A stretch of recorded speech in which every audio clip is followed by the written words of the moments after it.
नमस्कार दोस्तों, आज हम बात करेंगे जाति जनगणना टॉपिक पर। क्या है जाति जनगणना, आखिरी बार कब हुई थी और अब क्यों जरूरी? राष्ट्रीय जनगणना के दौरान लोगों की जातीय पहचान के आधार पर व्यवस्थित तरीके से आंकड़े जुटाए जाते हैं। यही जातीय जनगणना है। भारत में ऐतिहासिक रूप से जातियां सामाजिक, आर्थिक और राजनीतिक परिदृश्य को प्रभावित करती रही हैं। ऐसे में जातियों के आंकड़ों से पता चल सकता है कि कोई खास जाति किन क्षेत्रों में है, उनकी सामाजिक आर्थिक स्थिति क्या है और विभिन्न जातियों का प्रतिनिधित्व कितना है। इस जानकारी का प्रयोग सामाजिक न्याय और उसके कल्याण के लिए नीतियां बनाने में किया जा सकता है। केंद्र सरकार ने आगामी जनगणना में जातीय जनगणना कराने का ऐलान किया है। पिछले कुछ सालों के दौरान विपक्षी दल जातीय जनगणना की मांग को चुनावी मुद्दा बनाने का प्रयास कर रहे हैं। आइए जानते हैं कि इसके इतिहास और वर्तमान में इसके महत्व के बारे में। जातीय जनगणना का इतिहास। भारत में पहली बार 1881 में जनगणना हुई थी। उस समय भारत की आबादी 25.38 करोड़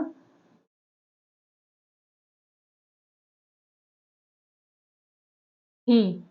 तब से ही हर 10 साल पर जनगणना हो रही है। 1881 से 1931 तक जातीय जनगणना हुई। 1941 में जातीय आंकड़े जुटाए गए, लेकिन इनको सार्वजनिक नहीं किया गया।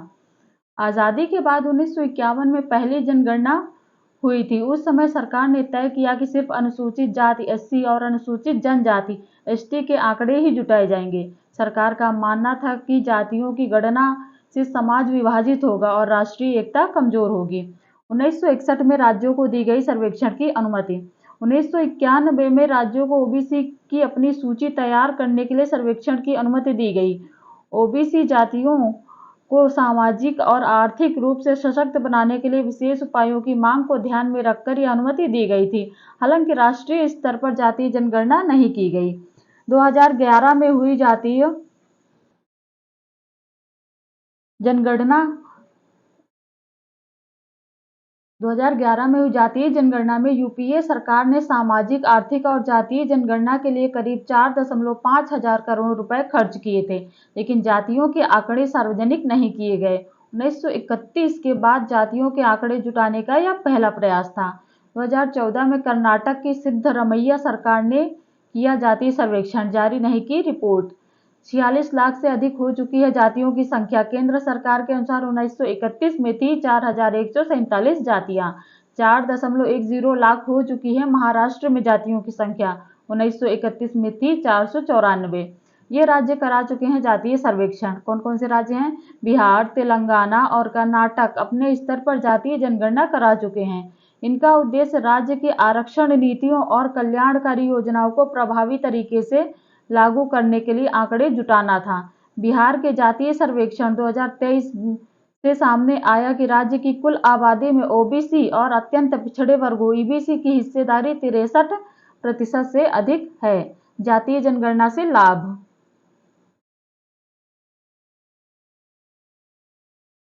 भारत में जाति जातीय जनगणना का मतलब सिर्फ जातियों की संख्या गिनना नहीं है। इसकी मांग के पीछे राजनीतिक मकसद है। इसके गहरे सामाजिक प्रभाव हो सकते हैं। इससे राजनीतिक दलों की चुनावी रणनीति प्रभावित हो सकती है।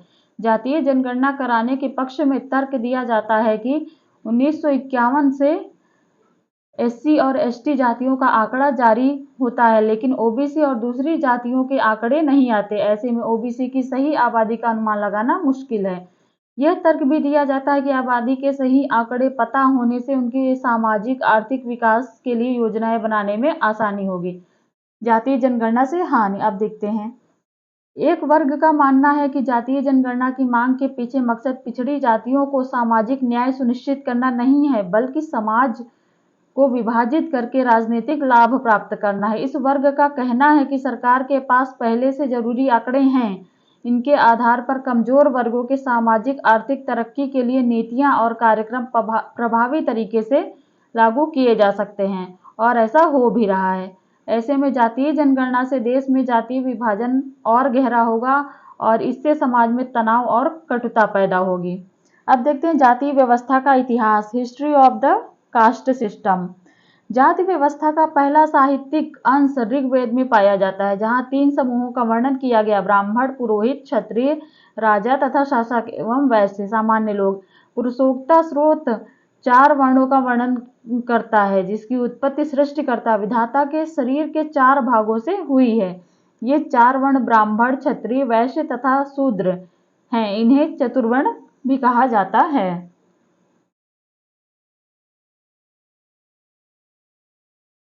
उत्तर वैदिक काल में ब्राह्मणों की शक्ति में विकास देखा गया। ब्राह्मण लेखकों ने प्रत्येक जाति के कर्तव्यों तथा अधिकारों का निरंतर विवेचन किया तथा उसे परिभाषित किया। जाति अनुक्रम की तर्क संगत तथा युक्त मूलक व्याख्या भी इसी काल में हुई। उदाहरण स्वरूप भगवत गीता में जाति व्यवस्था को गुण तथा धर्म के आधार पर तर्क संगत बताया गया।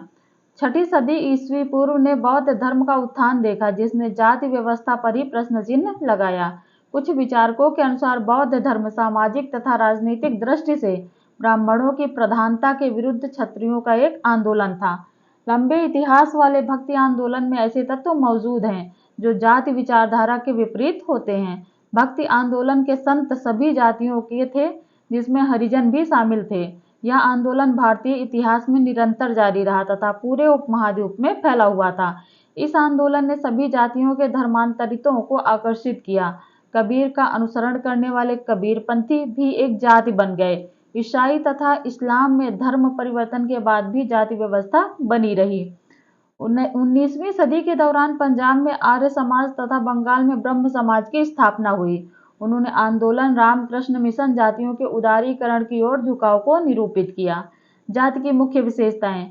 सदियों से देखी जा रही जाति की मुख्य विशेषताओं को 9 शीर्ष के अंतर्गत रखा जा सकता है। ये हैं: अनुक्रम, नंबर 2 सजातीय या सगोत्र विवाह, एंडोगेमी, नंबर 3 व्यावसायिक संबंध, नंबर 4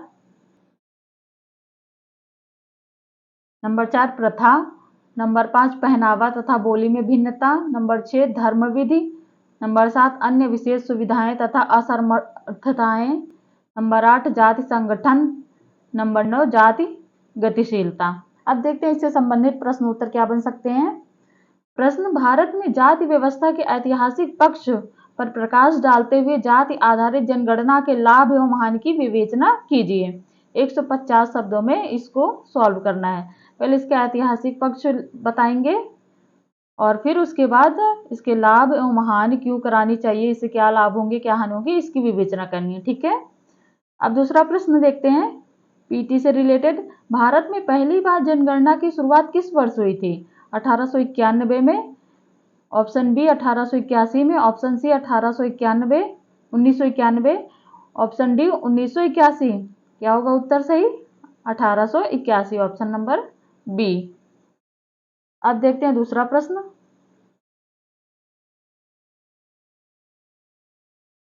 भारत में जनगणना के संदर्भ में निम्नलिखित कथनों पर विचार कीजिए।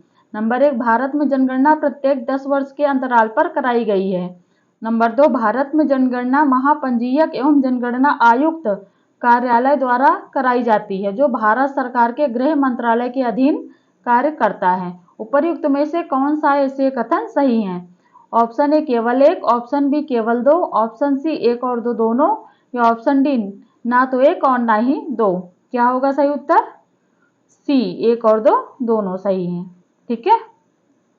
और ये किस सेगमेंट से संबंधित है? भारत का भूगोल जनसंख्या अध्याय से। अगला टॉपिक भारत में प्रजाति तथा मानव जाति भिन्नताएं पढ़ेंगे। बहुत इंटरेस्टिंग टॉपिक है। तब तक के लिए थैंक यू, धन्यवाद।